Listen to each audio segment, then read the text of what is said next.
On October 17, 2025, several significant government actions and public events took place in Ohio across legislative, executive, enforcement, and civic engagement spheres. One major public event. The No King's Day protests occurred across central Ohio, with about 24 events scheduled mostly in the morning and early afternoon, culminating in a major gathering at 4 p.m. at the Ohio State House in Columbus. This series of protests was part of a nationwide movement opposing perceived authoritarian tendencies in the federal government, particularly criticizing President Donald Trump. The protests emphasized democratic engagement and were organized by groups including Common Cause Ohio and Indivisible Central Ohio. 2 executive actions. Governor Mike DeWine issued an executive order banning the sale of intoxicating hemp products in Ohio. This ban was immediately challenged by hemp store operators in court, leading to a 14-day temporary restraining order allowing sales to continue until at least October 28, 2025. The issue represents a major regulatory conflict impacting the state's hemp industry and reflects ongoing debates over cannabis regulation. 3 legislative activities. Ohio legislators are debating 2 competing bills on age verification for app stores, seeking to regulate access to apps likely used by children under 16. House Bill 226 and Senate Bill 167, supported by Meta and advocacy groups, would require app stores to obtain parental permission and verify user ages through devices. Separately, House Bill 302 and Senate Bill 175, backed by Google, propose a different regulatory approach.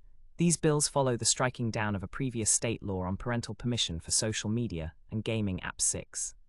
State Representatives David Thomas and Ty Matthews introduced House Bill 520, proposing the creation of blue ribbon committees in every Ohio county to review and improve efficiency and reduce duplication across local taxing units, public services, and departments. The committees would recommend opportunities for consolidation or shared services to save taxpayer money and improve government accountability. 7. A new legislative proposal aims to create a music incubator program within the Ohio Department of Development, intended to foster growth in the state's music industry, indicating active legislation around economic and cultural development. 8. For enforcement and regulatory reporting, the Ohio Department of Education reminded public and charter schools that reports on student, staff, and family prevention services for the 2024 to 2025 academic year must be submitted by October 17, 2025. The department also offered online office hours to assist with this mandatory reporting process, underscoring continued oversight in education prevention services. 4. 5. Federal funding and program impact.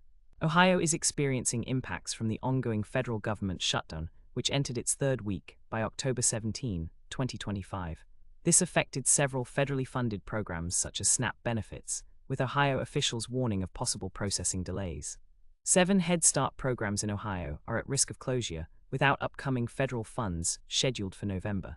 The Franklin County Board of Commissioners highlighted cuts to SNAP benefits affecting refugees and vulnerable populations, emphasizing the need for local collaboration to mitigate impacts. 5. The loss of federal Title X family planning funds raised concerns for Ohio's largest reproductive care providers, though specific actions on October 17 were not detailed in the available results. 3. Together, these actions reflect a day marked by civic activism, contested regulatory initiatives, legislative proposals focusing on government efficiency and youth protection, ongoing administrative responsibilities in education, and critical repercussions from the federal funding crisis. Key agencies involved include the Ohio Department of Education, Governor's Office, Ohio Legislature, House and Senate, and local county governments.